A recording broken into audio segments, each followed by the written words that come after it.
Let me get this camera straight.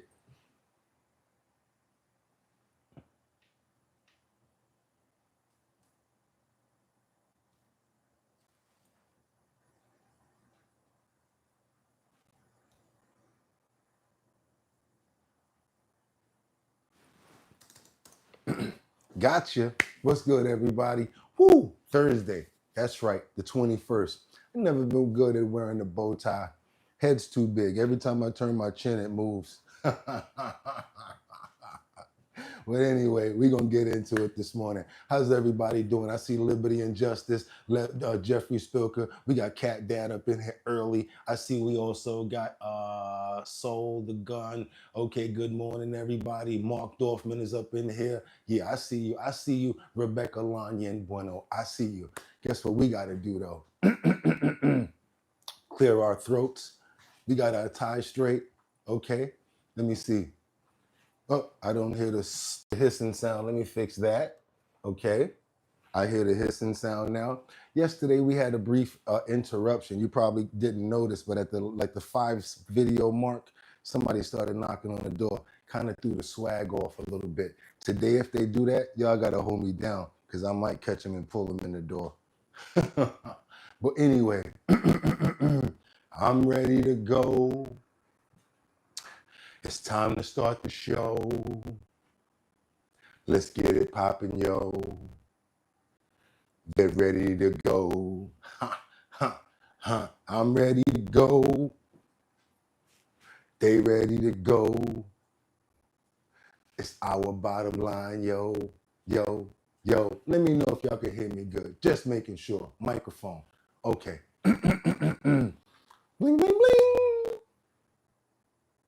Bling, bling, bling. Now we're going to do it. Yeah.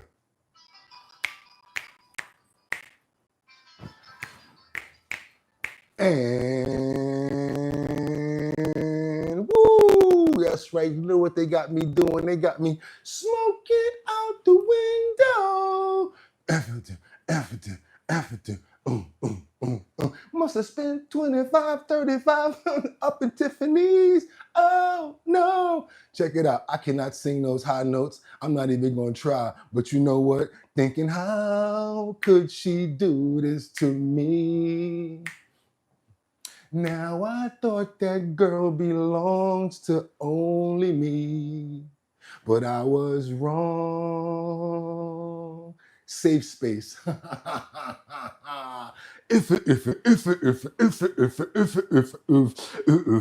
pump that beat. It's Thursday the 21st. That's right, y'all. 2025.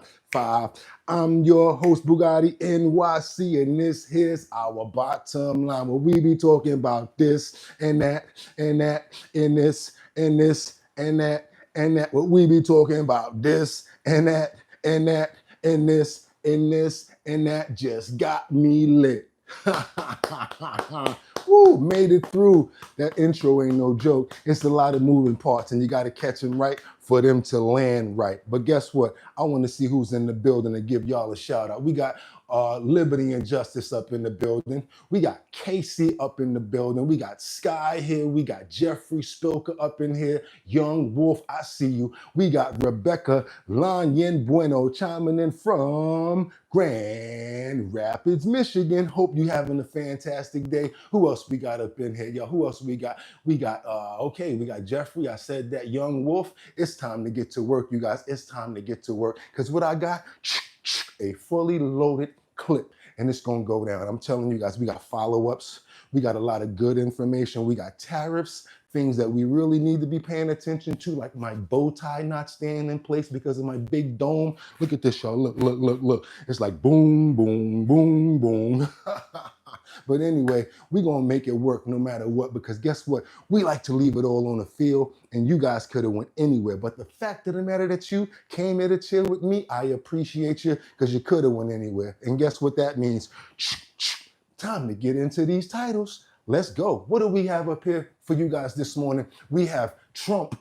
Was President Trump framed in the Russia Gate story? You guys, we've been hearing about this for years. As you know, we've got new information coming out with our former President Obama, who basically said he had something to do with it, as well as Shifty Adam Schiff. Yes, that's our lead story, and we have much, much more. So let's keep on going. What else do we have here? We have a woman that's been charged with attempted murder after running over a man in a Florida road rage case. This man was holding on to the hood of the car. This lady stopped the vehicle. He gets off. When she starts it up, he jumps back on, keeps moving down the road. I'm talking about looked like a crazy movie out of, I don't even know where, you guys, but I got the clip and you guys are going to see it. Last but not least, you're not going to believe this. We have a blind man who can now see due to a special procedure where they use his tooth. Yes, his tooth. They take his tooth, they put a lens in there, and for some reason, this man, he's not blind anymore. He's pouring water, and we got the clips, you guys. So without any further ado, I got a lot to get into. I'm ready to get to work, and without any further ado, let's get into our first clip. What I'm gonna say is, I got 5 on it. Y'all thought I was gonna forget? No, I never forget that because it's important. I'm going to stack the deck with 5 videos. You guys are going to stay on point. Also, let me know where you're chiming in from and what city and state, or the time, because we love to know what time it is, as well as what city and state that you guys are chiming in from, because we love to go there and get information to stay on point with our co-host. Let's get into the breaking news with JD Vance. Actually went to, what was this, Shake Shack yesterday in Washington, D.C. in Union Station. If you guys noticed, there was a lot of military around them. And if you listen in the background really good, you hear some protesters. Let's keep on going, y'all. Let's get into this right now. Let me see what we got here for you. Let's go. Pete Hegseth is also there. Come on, let's fill this room up. Let's get up in here, y'all. It's Thursday. Let's go. We got work to do. We got work to do.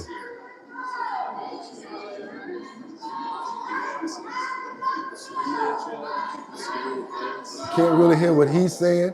You can hear the protesters more than what Pete and what JD Vance is basically saying.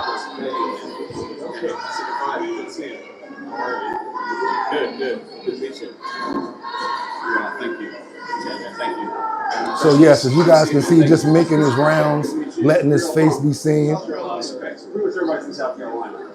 But there are a lot of protesters out there that they aren't really happy about what's going on. I really don't understand it, especially if the crime is going down. I don't understand it myself. How are we doing? Great. I'm doing good, man. I can't complain. This is a lot more fun when I do most of this. All right, appreciate it. Thanks for all your help. I guess they thought that they were going to be feeding the soldiers, but as you can see, those soldiers are not eating those burgers. Free, and they're chanting in the background, "Free DC."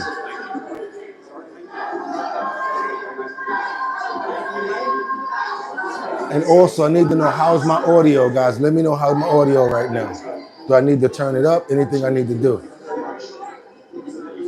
So yeah, just making their rounds.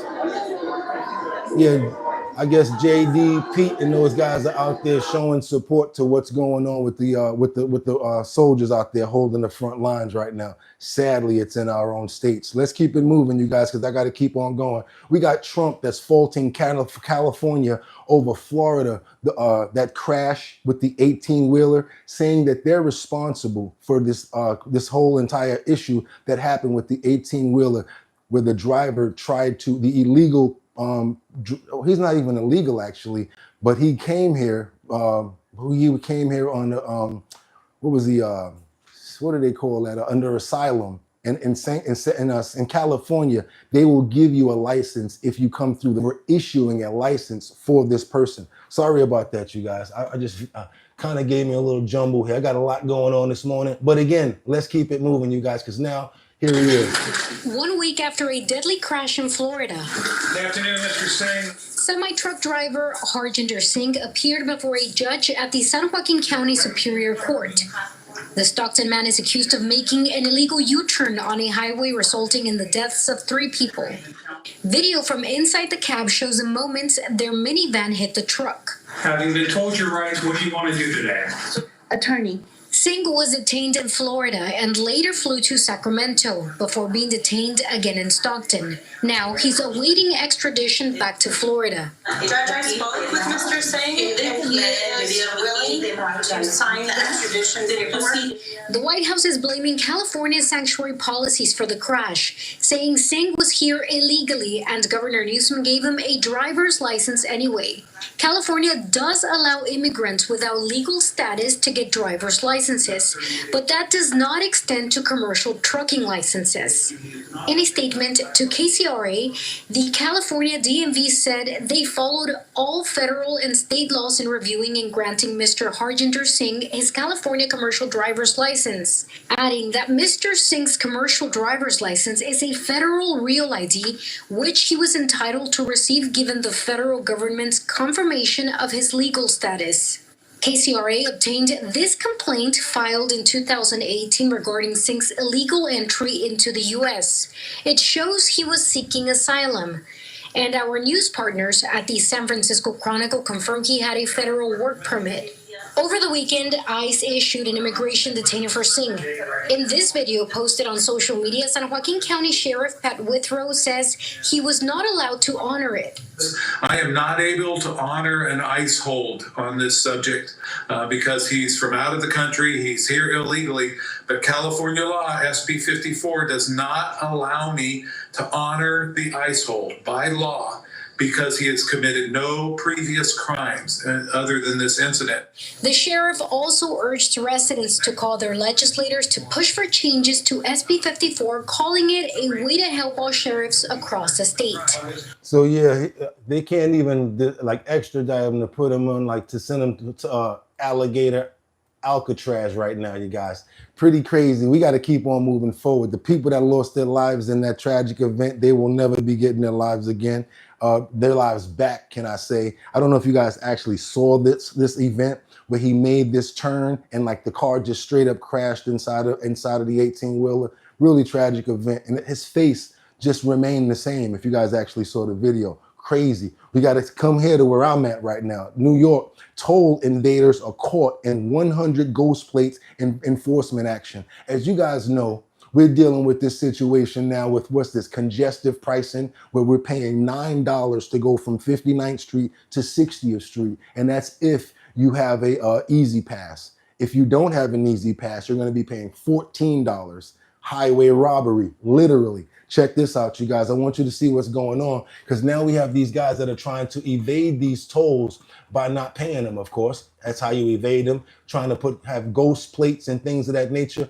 But NYPD has a little head up on them, and now they're honing in on nothing but ghost plates, because that's what they're expecting people to do. So yeah, check this out. Bridges and tunnels connect the region. A law enforcement task force wants drivers who use ghost plates or cover their plates to know they'll get busted. They're marking a milestone. Lights and sirens on the RFK Triborough Bridge. The flow of traffic is down to one lane. It's the latest enforcement action. The 100th time the task force has rolled out.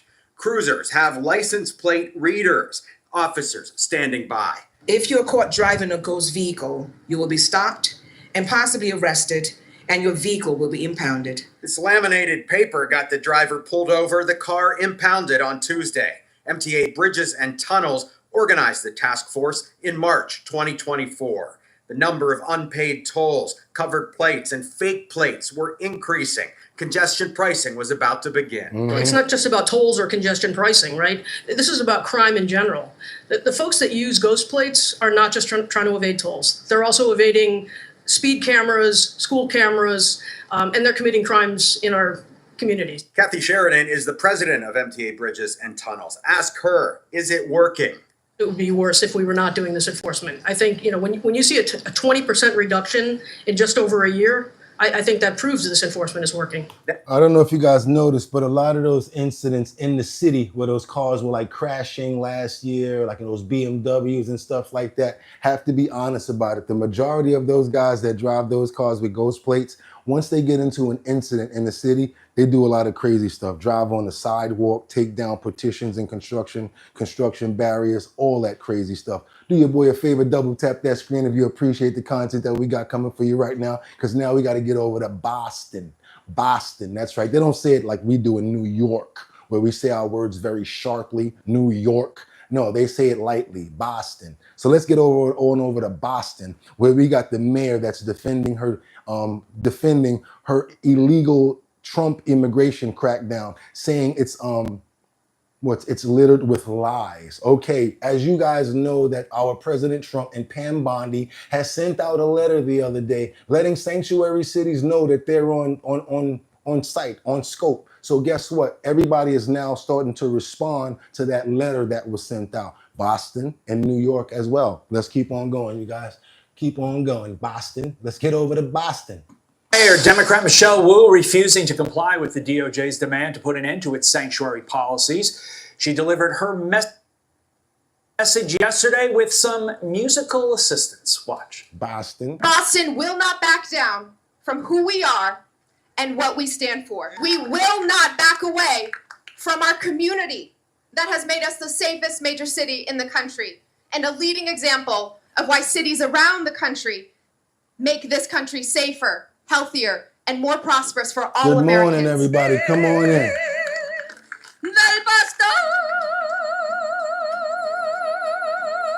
What the? Carly has demanded a mariachi ban on set for decades, but we refuse to acquiesce to her demands. Jerry Goodwin is quartermaster for the Beachmont Veterans of Foreign War 6712. No, man, we got to keep on going. I wanted you to hear that because I knew what y'all was going to do with that in the comments. I know my people. Where'd my people go? I know how y'all get down. Hold on a minute. Let me flip this around. This thing is acting up so I can get it looking right here. There we go. There we go. Let's get that header up there right this morning. We got this reporter that speaks with a woman who threatened President Trump. And guess what happened after that? Watch your head. Yeah, she got locked up. I don't think they're going to let her out. How dare you threaten the president on the news as a reporter, interviews you, and you go to the state where the president is at and you think that they're not going to do anything. How dare you? How dare you? What's that song that Black Rob made? I dare you. She took the dare, y'all. And guess what happened? Right here. Check it out. White House on Saturday, we saw a large protest gathering outside. So we walked out of the gates, conducted a few interviews. I spoke with this woman. She even gave me her card. Now, hours after that interview, we're learning she was arrested for allegedly making death threats against President Trump's life online, saying she wanted to disembowel him and cut out his trachea. That's according to the DOJ. Here's some of that interview. To have these COVID losses where people are manipulated out of just safe and effective vaccines to the point of death in this regime is completely intolerable. We aren't going to have a fascist regime just killing patients in mass, driving them away from their simple and effective health care. It's unconscionable. It's not a political issue. This should be health care. It never should have been made partisan. It's a tragedy for the United States of America. This regime has to go, the whole administration. You do not deploy the military against the American people. We will not be suppressed. We will not exist in an authoritarian regime. We will not accept fascism. Okay. During that interview, we had no idea that this woman was already under investigation. She had done this voluntary interview on Friday, August 15th with the United States Secret Service, where she told them that she believed President Trump was a terrorist and a Nazi, and that she wanted to use a bladed object to, quote, carry out her mission. Now, as of now, Jones has not entered any kind of plea.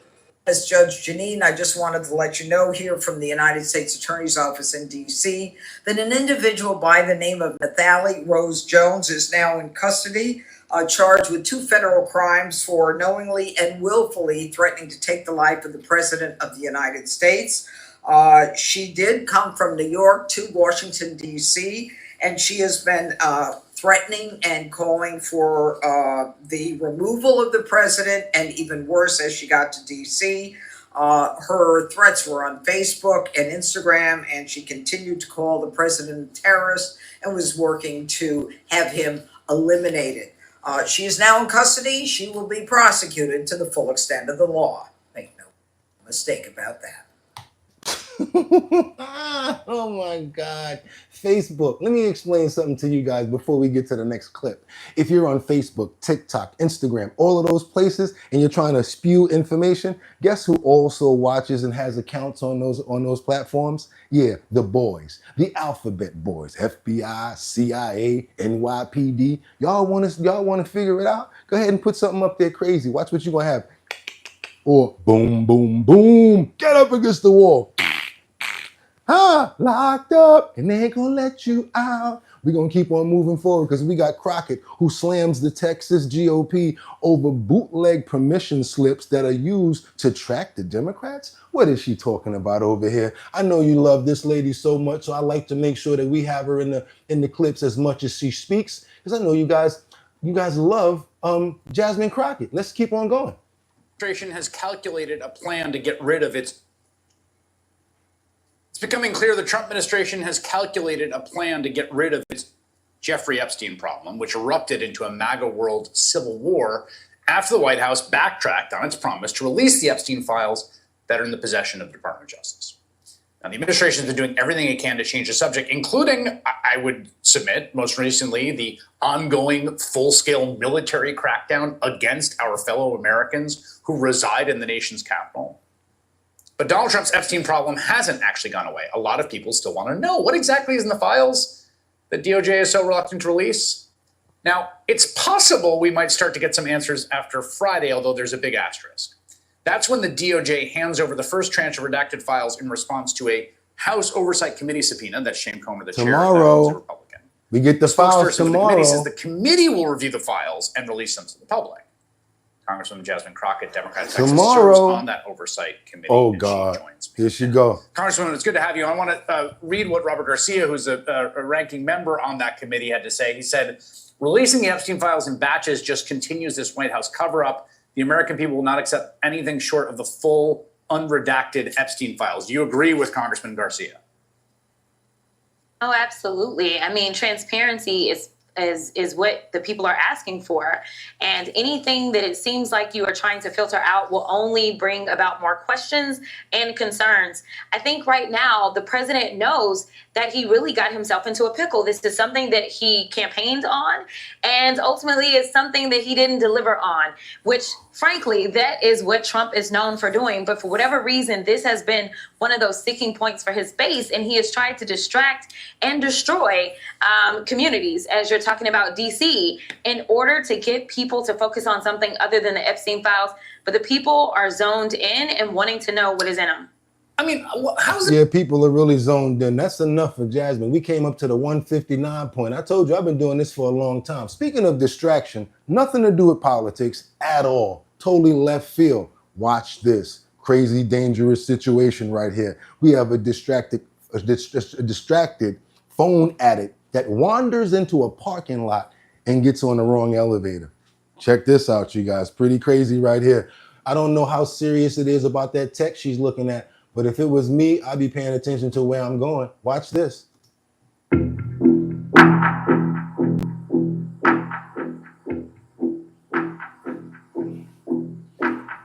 Yeah, keep watching. Yeah, she tried to get out. She tried to get out because she knew that this is about to happen.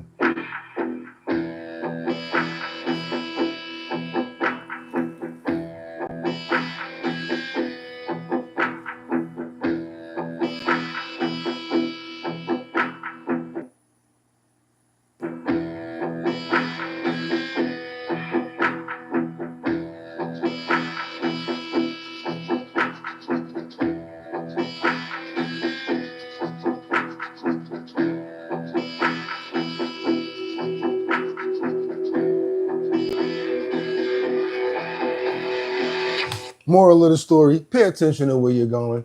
I know that probably won't happen to anybody on this stream and what's going on with us, but do yourself a favor. It's not that serious. How you gonna get on the wrong elevator, the floor drop, and then you're there like this, then all of a sudden the car gets pulled into you? Oh my God, do me a favor. Let's double tap that screen to get those likes up because y'all wasn't gonna see that nowhere else. Now, previously deported 6 offender sentenced for illegal re-entering the U.S. Let's keep on moving, you guys. We got to do a little jumble today, a little jamboree, something for everybody. That's what I figured we do this morning to get everybody up on there. Like, what was that? For real?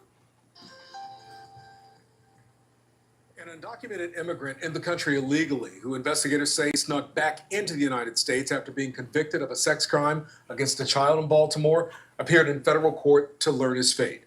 Alexa Ashwell is live in front of federal court right now downtown with the story you're seeing first on Fox. Alexa. Yes, Kai, just hours ago, a federal court judge sentenced this defendant to time served, more than 20 months. Now we're asking if he's in the hands of ICE or the city. Alfredo Carrion Lopez, an illegal immigrant who investigators say snuck back into the United States after being convicted of a sex crime against a child, was released on time served. A judge passing down his sentence here inside the U.S. District Court for the state of Maryland. Carrion Lopez is a citizen of Mexico. Investigators say he first illegally entered the U.S. back in 2006.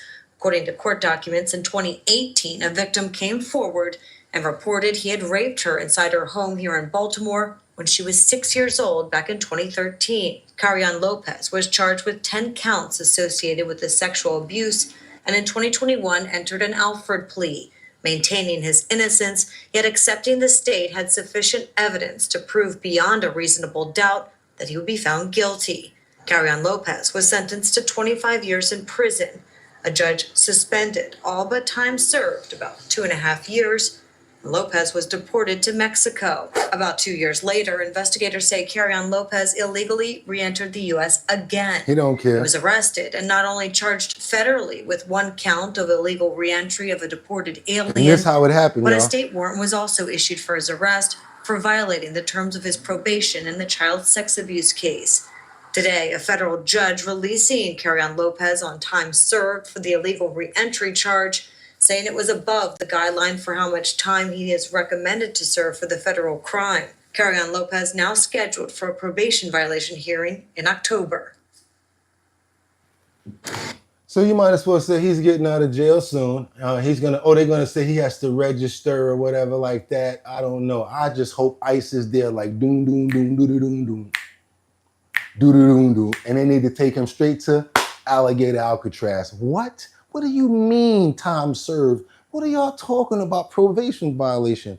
Give them to the people. Give them to the family. Double tap that screen to get those likes up, you guys, if y'all appreciate the content that we got for you this morning. Because now we got to go back to the suspect who crashed into the semi-truck during the high-speed chase. Let's go, y'all. Let's keep on moving. We everywhere now. Let's go. That right there, that story, I don't like it. I don't like the outcome because it makes no sense. Let's get on over here. Let's go. 1046. Well, there you saw it, a dramatic ending to a high-speed chase in Cheatham County after a suspect traveling more than 100 miles per hour crashes into a big rig. Good evening and welcome to News 2 at 6. I'm Bob Mueller. And I'm Haley Milkus. Andy Cordan breaks down this footage you're seeing first on 2. This is the scene July 28th as Cheatham County deputies chase the 2 suspects who were in a stolen Nissan. Now we pick up the action on I-24 where speeds have already reached 122 miles an hour. This is the moment that the car, stolen out of Metro, fishtails, and it speeds over 100 miles an hour, slams into that big rig. 1046. Watch that again. 1046. As car parts disintegrate, Cheatham County Deputy Darius James describes the moment. It's a surreal moment. You never think you'd see something like that in real life. And when you do, it's all in slow motion whenever it happens right in front of you. Moments after the crash, Female in the male building. Deputy James says the driver, Jimmy Netherton Jr., runs into the woods. Stop now! On the ground now! The woman with him, Alexis Reynolds. Yeah, she's She's captured. Quickly. Now in the backseat of the patrol First. car. This female seems hopeful she'll be rescued. Come on, baby, get to me. According to the arrest affidavit, deputies will find crystal meth and 2 guns inside the stolen car. Were they stolen weapons? No, sir, they weren't stolen weapons. They were believed to be used in stolen vehicles and armed robberies and stuff like that. This is the next morning. Hey! Dude, the ground! as deputies track Jimmy Netherton to this Cheatham County house. Show me your hands. There's a brief confrontation. Get up. On your stomach. Get on your face. Get on your face. Welcome to Cheatham County, brother. But soon, the 25-year-old convicted felon is back in custody. He ran from me twice. He ran from me last night. Got locked up and they ain't letting him out. He wasn't even concerned about his girlfriend. How could you sleep so comfortably up on that couch and your girl is locked up? Are you crazy, fool? You should be out there rioting, trying to find all types of money to put together to get her bail together. Sleeping on somebody's couch. Oh my God. And did y'all see her try to get away? She said, whoop, whoop, bang. Straight up pancake on the ground. She said, choo, choo, pop. That was crazy, y'all. Oh my God. Now do your boy a favor, double tap that screen to get those likes up for all this searching and hunting that I got to do to find these clips to make sure that we're entertained. Double tap that screen because we're going to get over to Jasmine Crockett, who demands the release of the unredacted version of the Epstein files. We're getting into the Epstein files. Let's get into what we got. Let's see what we got stacked for you guys today. I think we have a nice little smorgasbord going on over here. So let's keep on going without any further ado. The Epstein records, which I want to ask you about because you sit on House Oversight. The committee chairman, Republican James Comer, says that DOJ is going to start turning over Epstein records on Friday, that they're going to be made public after some redactions. Have you been given a time frame on when the public is going to get to see those? No, I have not. Obviously, we are currently out of session. I did show up for the deposition on yesterday.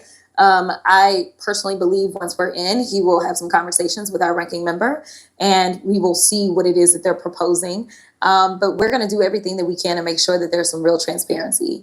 Everything about this particular administration has been less than transparent when we think about the way that they've tried to pass the most horrible iteration of their bills. They've tried to do that when people were sleeping. And right now they have tried to brush this under the rug while they are distracting and destroying in our country. So I am pushing for what the American people have asked for, which they are asking for transparency because they want to know who these child rapists are. I do. Let's talk about transparency because you posted on X yesterday, quote, DOJ owes us the Epstein files beginning Okay, thank you so much. Cause see, tomorrow. Yeah, they already know how much we can take. I was like, you know what? I had enough. I know it's only 1:10 in, but we already had a minute on another clip with Jasmine, and that's about all we can take, and we can't take no more. We got some more, you guys. We got the House Oversight, Democrats, Republic, Garcia, and talking about the bill with Bondi, and they're just basically trying to say they can release the Epstein files now. The DOJ files are much less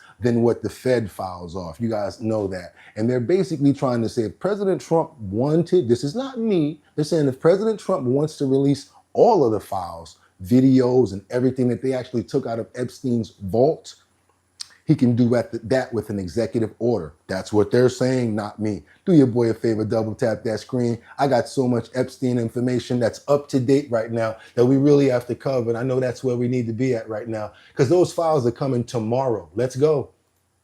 Congressman, thank you very much for coming back tonight.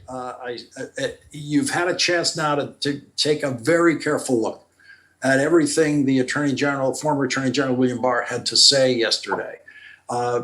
How would you characterize that testimony in relation to Donald Trump?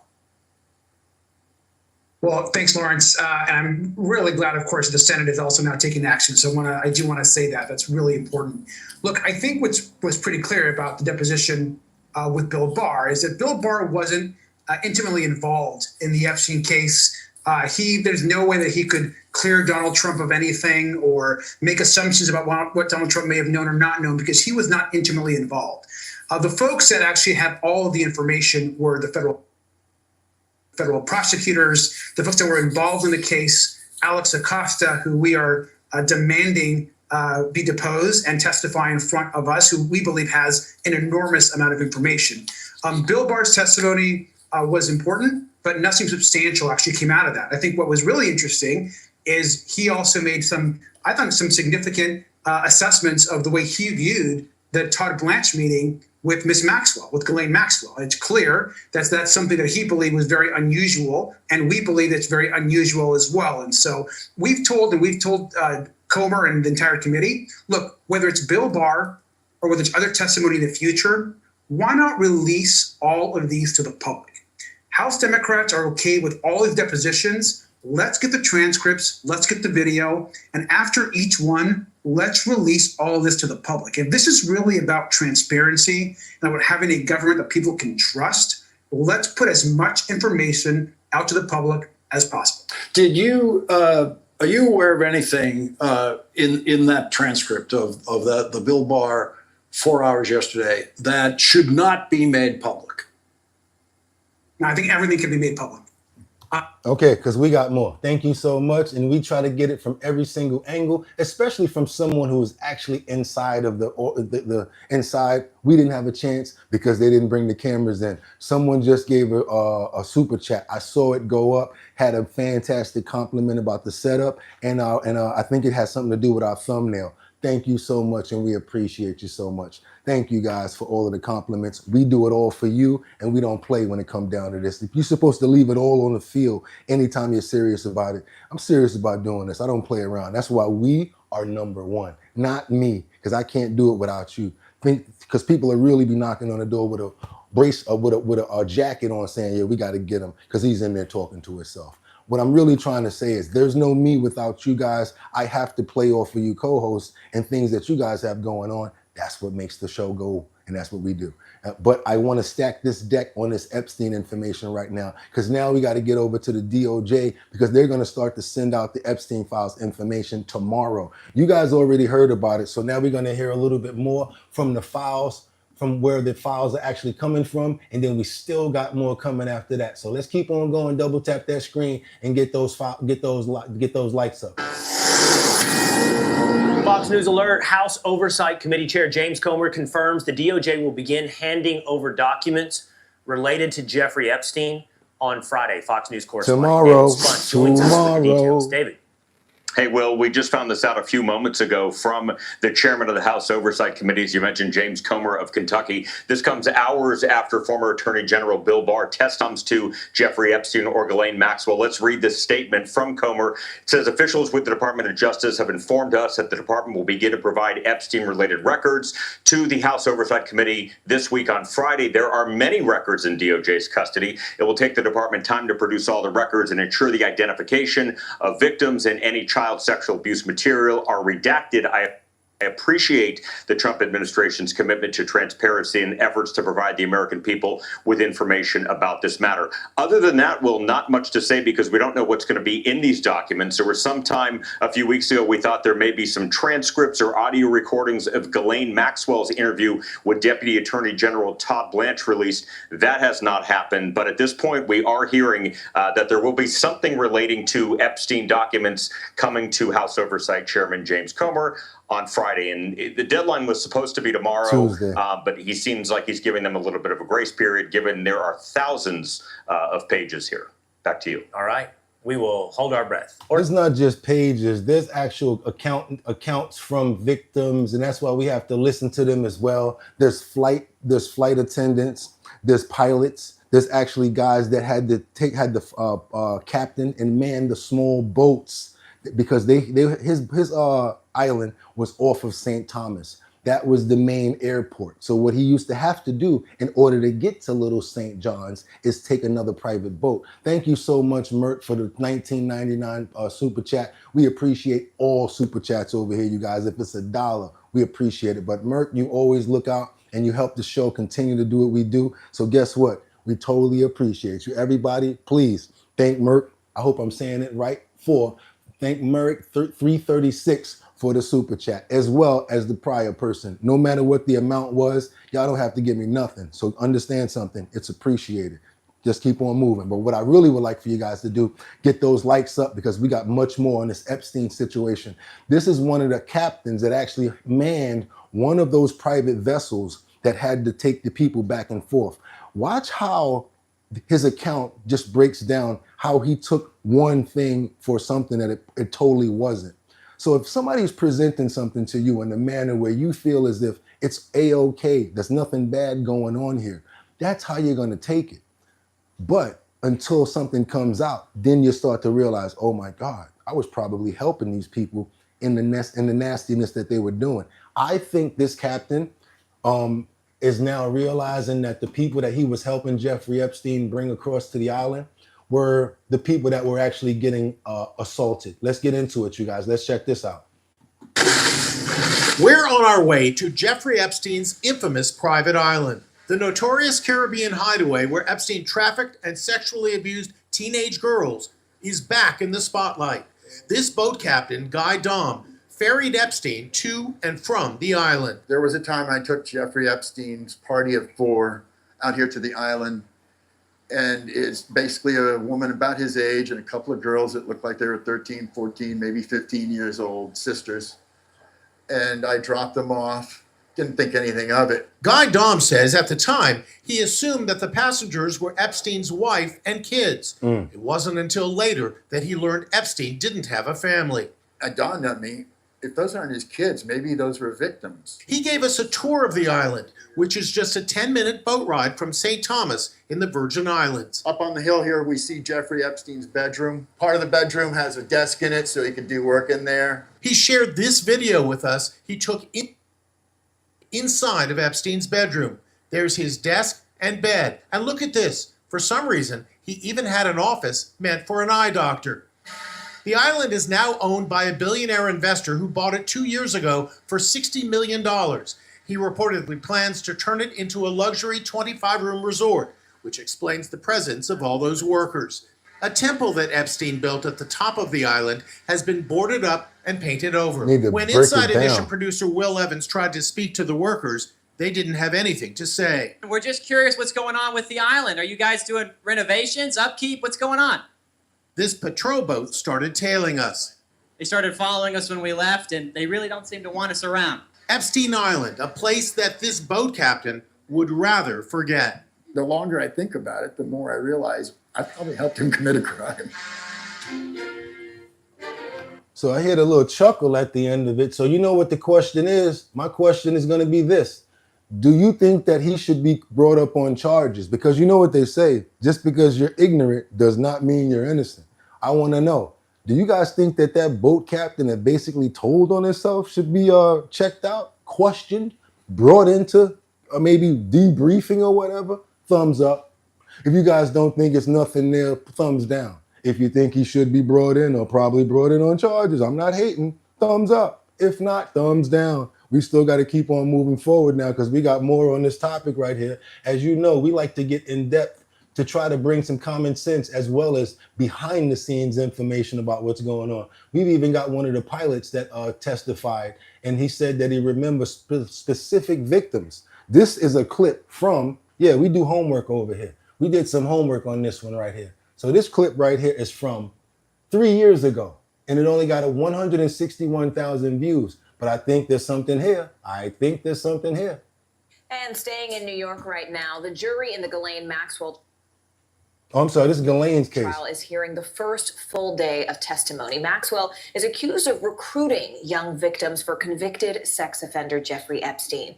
NBC News supervising investigative producer Sarah Fitzpatrick is following that case very closely for us and joins us now. Sarah, thanks for being here. First off, what's the latest from inside the courtroom? I know we were just focusing on a recess the last hour. Have they already come back inside the courtroom?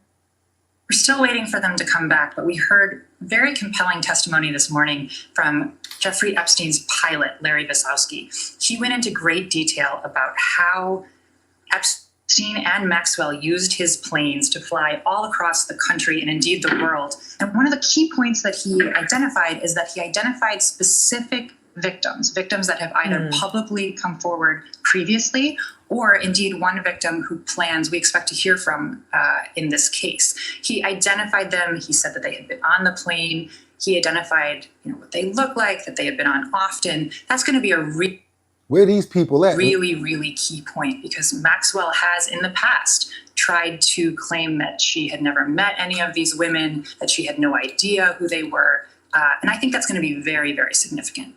And Sarah, can you just lay out for everyone, kind of beginning to end, what were the biggest arguments we've heard so far from the prosecution and defense? What was their angle? And is there any chance that we could see Maxwell herself take the stand as they try to make their final arguments? So it's been a really fascinating kind of almost split screen of these two arguments. Prosecutors are making a very, very detailed and compelling case, and they're seeking to heighten that this is not just sexual assaults. This is not just, he said, she said, but this was an organized scheme that Maxwell was involved in, and that she was involved in making sure that children, small children, 13, 14, 15-year-old girls, were identified, recruited, groomed specifically for sexual activity. And whether or not we're going to see Maxwell on the stand, that remains to be said. But this is something that victims have been waiting decades, and they are very hopeful they'll be able to have her questioned under oath. So my thing is, that's why I like to go back and find out things like this, because all of the names that they're naming, all of the people that they're bringing up, I want to notice, let's say, for instance, when they drop the files, I want to know if these people are going to have maybe some questions or Q&A. Were they questioned? Did anybody ask these people any questions? Did they go through any cases, or did they get arrested? Did they have to get a lawyer? That's what we want to know over here, because we're smart and we be digging. We don't be playing. Let's keep on going now, because the judge basically rejected the DOJ's request to unseal the Epstein grand jury documents, but that does not mean that they can't still give us those Fed files that everybody's talking about, you guys. That's what I'm talking about over here. Nobody's paying attention to that part. Let's get it. Breaking news in the Jeffrey Epstein controversy. A federal judge has just rejected the Trump administration's request to make grand jury documents in the case public. Why did they? The judge had this to say in his ruling, quote, "The information contained in the Epstein grand jury transcripts pales in comparison to the Epstein investigation information and materials in the hand of the Department of Justice." We have CNN legal analyst Elliot Williams with us now. Quite a response from the judge there, Elliot. It is quite a response, and he even uses the language I thought you were going to quote, Brianna, is where he says that the Justice Department has a substantial investigative trove in their possession that could be released to the public if the Justice Department so chose. I want those files. I want everything. Those are the files and the information. And not only that, but you guys, let's go to the physical form. Are you ready? Remember this? There was also more than 5 people, as well as Jeffrey Epstein's lawyer, that said Jeffrey Epstein himself used to go inside of his safe and bring out photos of different people and lay them out. And then they said that when they broke into his house, when they basically busted him, when the feds went over there and took over the island, they went inside and took all of that stuff. So where's all of that? Where's all the video footage? Because they said that what we've been doing homework on, even the police themselves helped them put in the cameras. Where's the footage of all of that? And if he was the type of person to use footage against high-powered people, we want to know what's in those videos right there. Unredacted. Let's keep on moving forward, because you knocked my freaking teeth out. Yes, this is the moment some rioter gets a shield smashed into his face, and yeah, he loses his front jibs. We call them jibs when you get past a certain age, because you'll be walking around like this. And yeah, he gonna have to talk to a dentist real quick. I guess he was trying to see what they could do, maybe get his what is this, an insurance claim or whatever like that. But when you get knocked in the face by a police officer with a riot shield, I don't think that they're gonna help you out. Let's check this out right here, y'all. This is pretty crazy. I don't know what made me surf over here and find this crazy clip, but I gotta let you guys see Mr. Zangief, when he tries to confront the police with the shield, it gets real. Why are you extradition?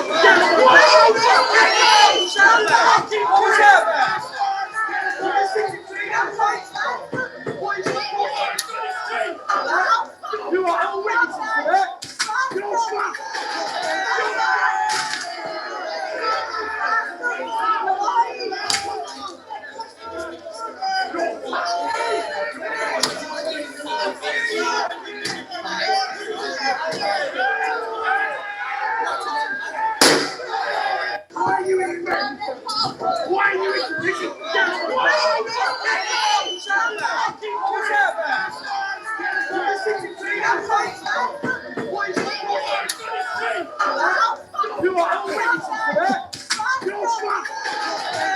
You are all witnesses to that. You're fucked. You're fucked.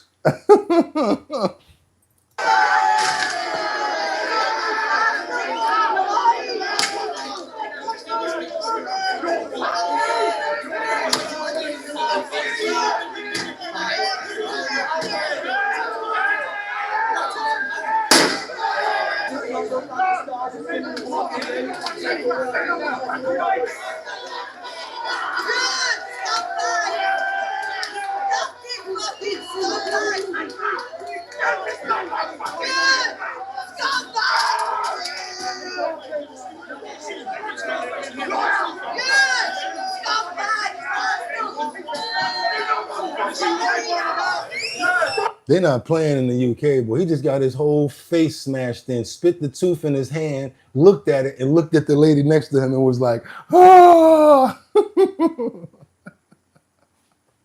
Yo, what is going on in this world? What's going on? Were they just glued in his mouth? Stay out of people's face. He didn't touch that cop, did he? No, he didn't. Streamer is a traitor. Who's that? UK is out of control. We're all out of control. Lost his tooth. Like he said, spit in his hand, yo. Then he looked at some random lady like, I would have got up out of there after somebody like that would have broke loose, spit his own tooth into his hand. Oh my God, I'm over here about to start crying. I'm gonna try to keep on moving to the next video where this shows the violent armed reels robbery with 2 suspects. Now they behind bars. We gotta keep on moving forward. And if y'all appreciate the content, go ahead and double tap that screen to get those likes up. If you are not subscribed to the channel, I don't know why, because we turn it up like this every single day. The night out turning into a terrifying situation. New video just into the newsroom showing an armed suspect in action. Police say those victims were targeted for their expensive watches. And now 2 suspects are in custody in connection with these timely crimes. Local 10's Brett Neese live in Miami Beach with a closer look at this violent video. Brett. Calvin and Nicole, this new video shows you exactly what happened as police have described it. And police say that 2 of these robberies happened just over the weekend. The 2 people that they have in custody right now, they also say have done this before. Multiple violent robberies caught on camera. Miami Beach police say 30-year-old Dwight Gustav is the suspect in both cases. In this clip, police say Gustav, armed with a gun, approaches his victim sitting at a table. The 2 struggle after police say Gustav demanded his high-end watch. Gustav then hits him several times in the back of the head before the watch falls to the ground. Gustav grabs it and takes off. In another video, outside the Fontainebleau Hotel, police say Gustav is spotted robbing another man of his watch. Where the police? He pointed a firearm at the victim's head while demanding his property, and he grabbed his watch. Gustav was in court today where the judge read the details of several cases. He's following the Uber driver who picks up people from various clubs, and then he goes and robs them at gunpoint and steals their fancy watch. Police say Gustav and another suspect, 41-year-old Adria Banks, would show up at nightclubs in Miami Beach and Miami and look for people wearing high-end watches. Once they selected their victim, they followed them and held them at gunpoint. Just so you know, this is 2 men. Let's keep on moving, you guys. I'm glad they got locked up. You know what they got? Locked up. And they ain't letting them out. Thank you so much for that membership right there. Welcome button, like the gym glove. That's right, Kendra Walker. Thank you for recharging up and getting your gym glove. Everybody who's not a member, go ahead and get that gym glove. You guys become a member of the show. We're about to start having exclusive videos and exclusive content for only members. That's right. When we do our outings and stuff like that, we're going to have it only for members. So if you guys are not a member, you might want to go ahead and hit that member button, because now we got to go over to this great story. Don't go nowhere. Trust me, you're going to want to see this. Trust me. Double tap that screen to get those likes up. Now we got this blind man who can see again through his tooth. Now, if we don't put it down on this one, we're not going to do it at all. I said it, yes, through his tooth. He can see now in Chicago. Come to the front of the stage, y'all. A Canadian man who was blind for more than 2 decades can now see through his tooth. Yes, you heard that right. Brent Chapman is one of 3 people in Canada to undergo tooth in eye surgery. The 2-part surgery involves removing a patient's tooth, inserting a plastic lens into it, then stitching the whole thing into the patient's eye socket. So why a tooth? Because they consist of the hardest substances humans produce, making them the ideal casing to bridge the lens. To watch them come back into the world is it's an incredibly rewarding feeling. When Dr. Maloney and I made eye contact, we both just burst into tears, and yeah, I hadn't really made eye contact in 20 years. How incredible is that science? Chapman had about 50 procedures done before this one. He says now he's very much appreciating the little things. All right, Stevie, no excuse no more. Stevie Wonder, come to the front of the stage. If you want to see, it's right there for you. Stevie Wonder. I don't know if maybe he's too old to undergo that surgery, but wow, imagine Stevie Wonder like, isn't she lovely?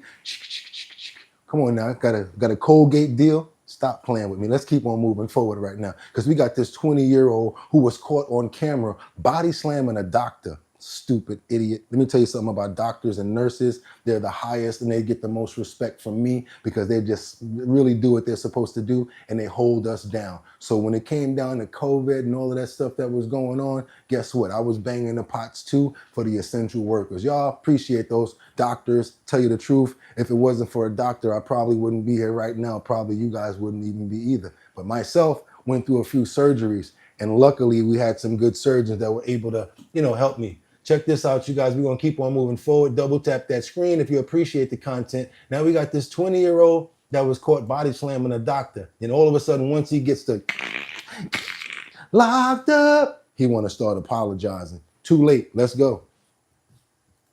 Only here on NBC6, a teenager who was caught on camera body slamming a medical doctor inside of Mount Sinai Hospital in Miami Beach is now a convicted felon. The now 20-year-old initially claimed that the doctor was the aggressor here, but today he apologized for his actions and he pleaded guilty. Cristian Colon brings us the exclusive apology and sentencing, a story you'll only see here. Surveillance video captured the violent moment last year when 19-year-old Ventura Perez del Castillo body slammed Dr. Steven Silvers, an OBGYN at Mount Sinai Medical Center. I briefly had interaction with this gentleman and then I turned to walk away and he jumped me from the back and beat me. A year later, Dr. Silvers stood before a judge, sharing how he is still emotionally distraught and continues to live with physical pain. Your Honor, I still to this day suffer from the physical assault and the mental anguish. What did I do to deserve this brutal beating except care?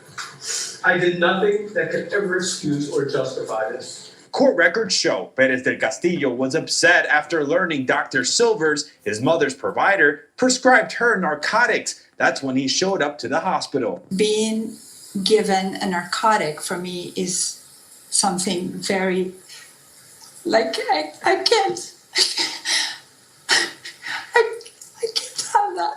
Initially, Perez del Castillo claimed the doctor was the aggressor, but today he pleaded guilty, became a convicted felon, and issued this apology. Dr. Silvers, I would like to apologize to you and to your family for any and all of the harm that I've caused to you guys. I realized that my actions were very, very, very deeply wrong, and I would just hope that with time, you guys can forgive me. Man, sometimes you do snap when you're trying to take care of your mother, and when there's certain instances, maybe she's an ex, addict or something like that, or whatever the case may be. I do not know. Just know it's a tragic event and a care provider at that. I have the highest respects in regard for care providers, so I do not like that story at all. I'm actually getting to the point where I don't even like seeing fight videos. I just swipe or keep on going. Just gets on my nerves at this point. What else we got? All you got is time now, buddy. That's right. That's what he got. He got time. Ain't on his side. No, it ain't. Y'all appreciate the content. Come on, double tap that screen to get those likes up. Go ahead and give up all the money in your pocket with those super chats. And subscribe, become a member, hit that notification bell so you guys can know when we're on. Now we got to keep on moving. We got to come back over to where I am in New York, where the deputies say a social media influencer was found pow in her car in Mount Vernon. Mount Vernon. Let's keep on going, you guys. This is someone that was a very well-known social network influencer. Very beautiful girl. It sucks that she lost her life. Let's go. Let's get into it. It's a wild ride on a busy street. Oh, I'm sorry. That's the wrong clip. Wrong clip right there.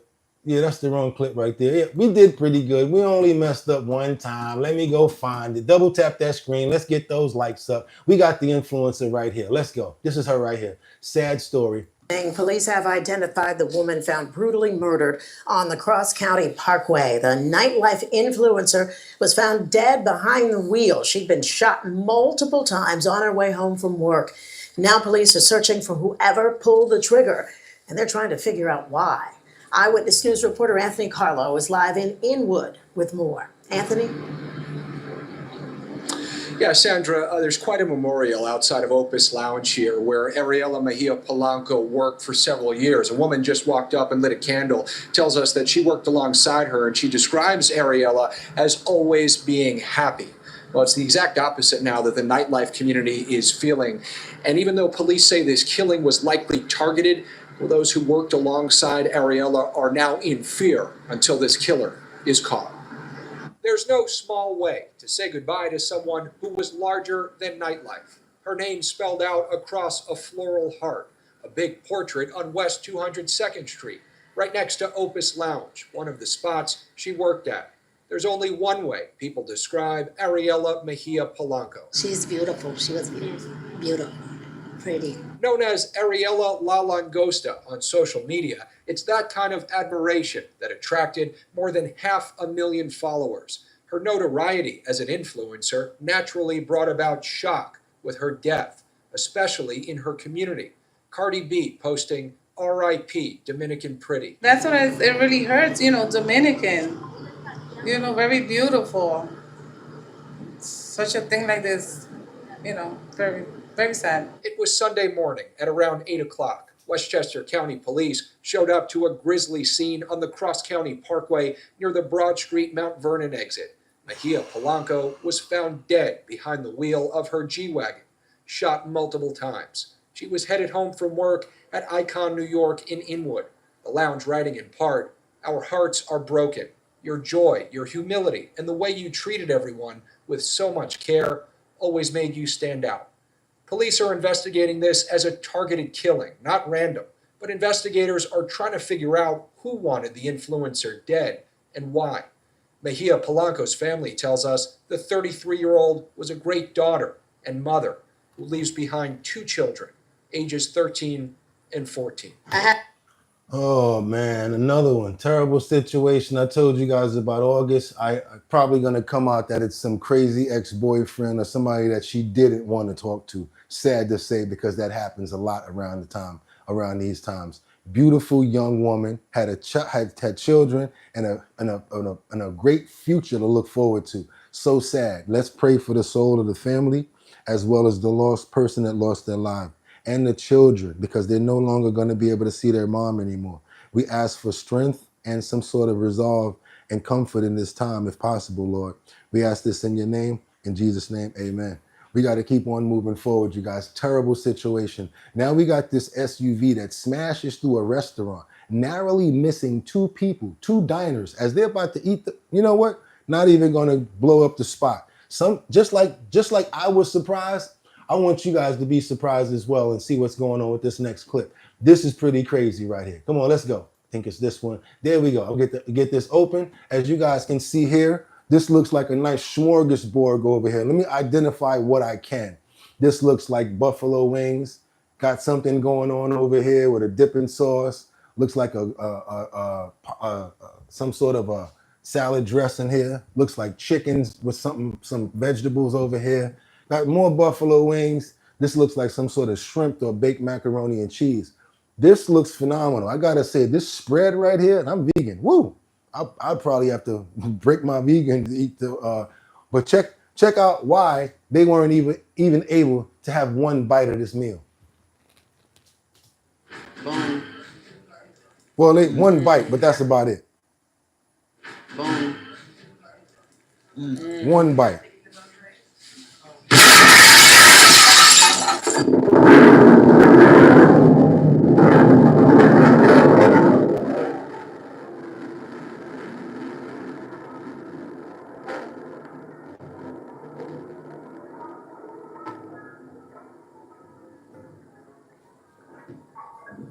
Now, I don't know if that was made up or if that was something that happened, randomly or whatever, but I would tell you, it don't look too safe.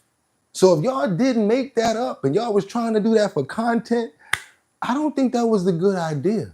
And you messed up all the food. Luckily, they didn't get hurt in that thing right there. We're going to keep on moving forward because I don't know if that's a made up, skit or if that's something that basically happened in the news. So we're going to look forward to following up on that. I just wonder why something like that happened so close to that. And another thing, it can't be made up.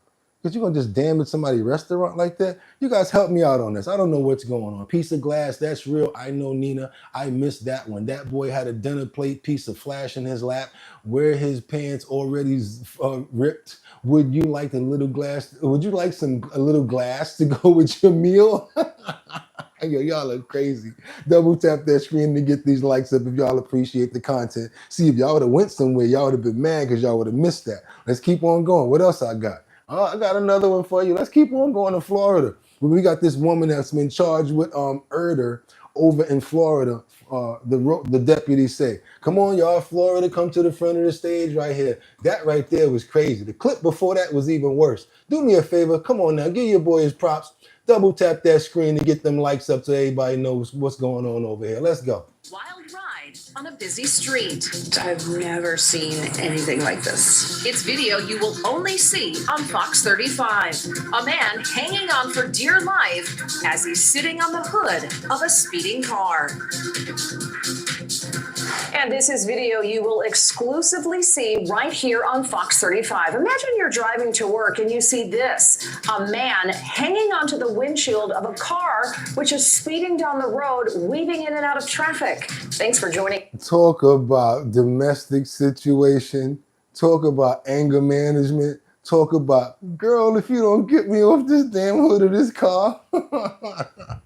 There's been times where I've probably been in a relationship where I wanted to jump on a hood or two. Come on, you guys have been there before. How many people in this chat right here felt like they wanted to jump on the hood of a car or 6? Let's go. Double tap that screen, y'all. Us. I'm Luann Sorrell. And I'm John Brown. This all started when the man and the driver started arguing at a gas station there in Cocoa. Police say that turned into the man jumping on the hood as the driver took off down State Road 520. Fox 35's Esther Bauer is live near the State Road 520 today. So Esther, it all ended when the driver crashed. John, that final crash happened right here at Pineapple and King Street, and that's because the driver actually slammed into this sign, which you can see is still on the ground. Before that, she hit several vehicles on the road and eventually threw the man who was clinging onto the windshield into the street. It's not something you see every day, a man hanging on the hood of a moving car. It's Tuesday morning at 8 o'clock. How did we get here? That's a good question and what Cocoa police are trying to figure out. Both are in the hospital. The male was airlifted. He's in critical Look at condition. Grims that I head did. Injuries. She was also taken to the hospital by ambulance. Was he run over?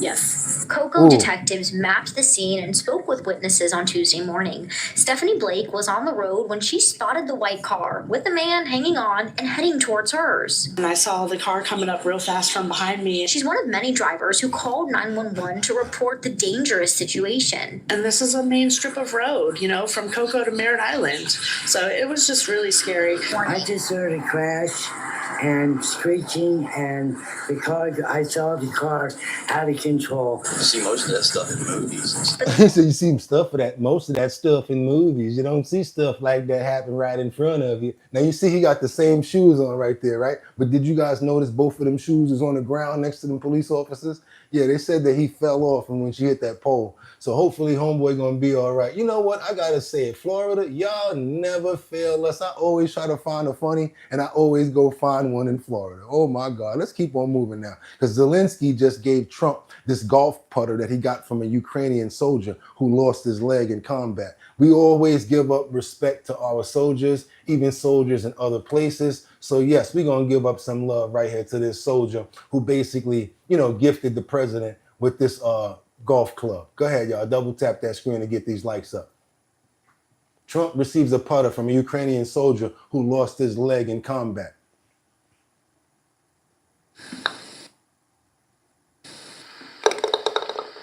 Constantine, first of all, I just watched your swing. I know a lot about golf, and your swing is great. It looks beautiful, and you're going to be a very good golfer very soon.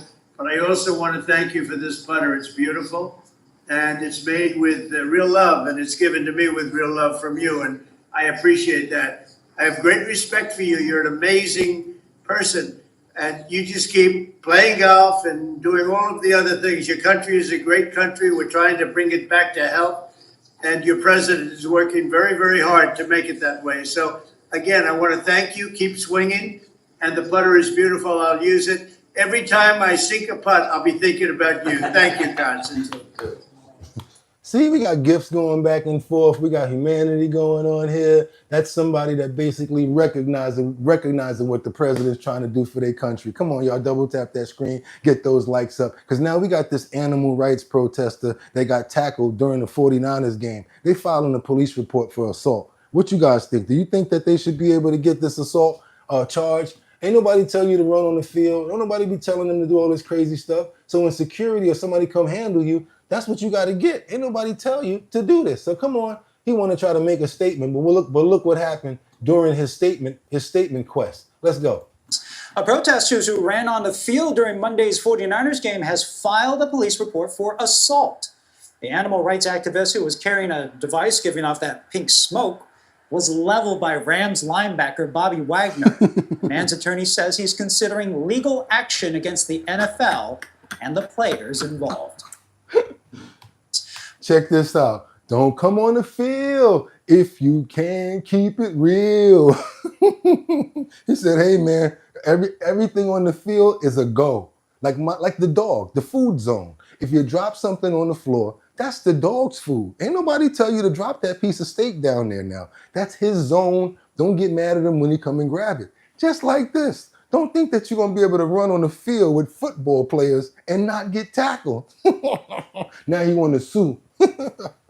Oh my God, we got to keep on going, you guys. I got this other clip that I want you guys to see right here. We got another one right here where we got the good dogs wait for their name to be called. Now, this is what I want to do.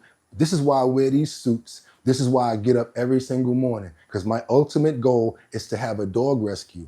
And I want to be able to do something like this with my dogs. Imagine if you got a whole bunch of dogs and they just listen to your command. Watch this right here, you guys. Check this out. You know, we always show love to our four-legged friends that always keep it real with us, that we love so much. Check this out, you guys. Check this out. These guys right here, they actually wait to be called in for dinner.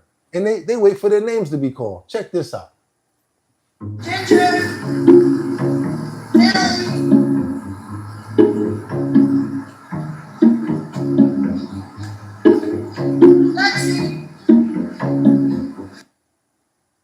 Turn your expenses into 4% in rewards with the Verizon Visa card. Each time you shop at the grocery store, get gas and dine out.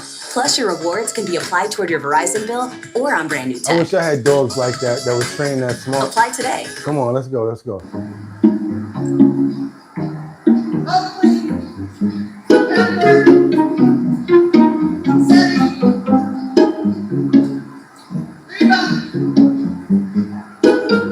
Good dogs. Look at that. Look how good they are. Imagine if your dog was like this.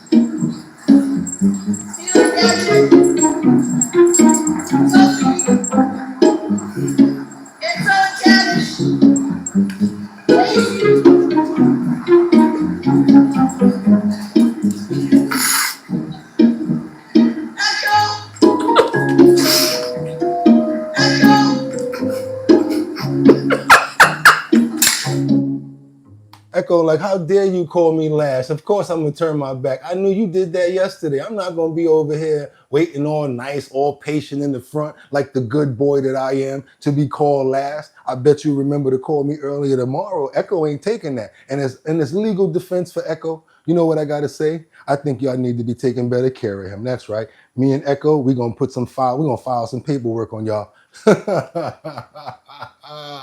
And if y'all want to make some money,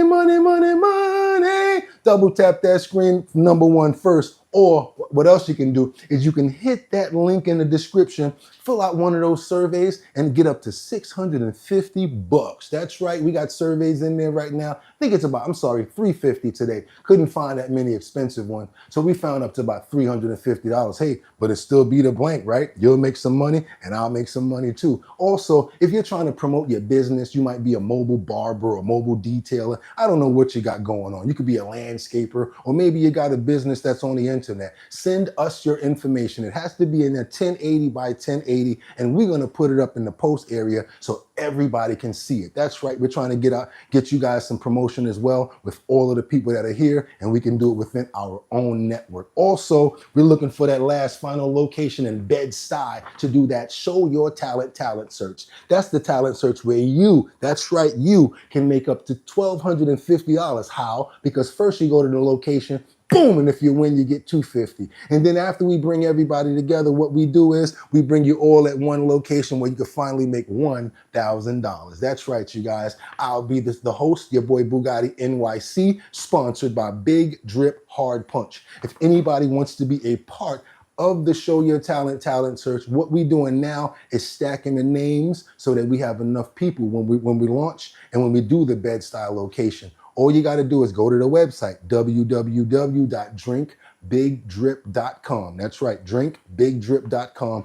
Go down to the first page, join the mailing list, and boom, you're already signed up. That's all you got to do. Make sure you're in one of the 5 boroughs, and that's how you're going to be able to be a part of the Show Your Talent search. Right now, you guys do me a favor, double tap that screen.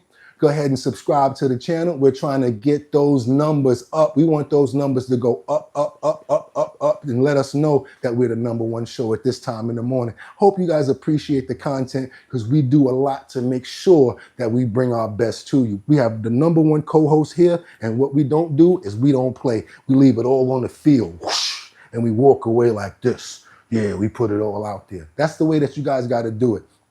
Anything that you're invested in, anything that you put yourself into, make sure that you do it hard and you don't play no games about it. And people will understand and they'll take you serious, especially us over here. We've been knocking doors down for over 325, 30 episodes. We're almost at that 350 mark, and we're not going to stop. Every single day, consistent. You know why? Because the Lord wakes us up and he gives us the opportunity to do that. Yeah, we got a lot of problems. Problems present opportunities. All you got to do is find a solution. That's the hard part. But every day that he gives us another day to wake up, guess what? We got another day to try to get it right. So bang that nail and keep on trying to get it right. We want to pray for all of our co-hosts, everybody that's in the chat. Make sure that you guys have a fantastic day. I want you guys to be safe. I want you to drink some water. I want the Lord to walk with you on everything that you got going on today. In Jesus' name, I pray that happens. Amen. With that being said, y'all could have went anywhere. But the fact of the matter that you came here to chill with me, I appreciate you. So until tomorrow, Friday, let's get it. I'll see you guys tomorrow. With that being said, see you guys tomorrow. Get 'em. Peace. 1.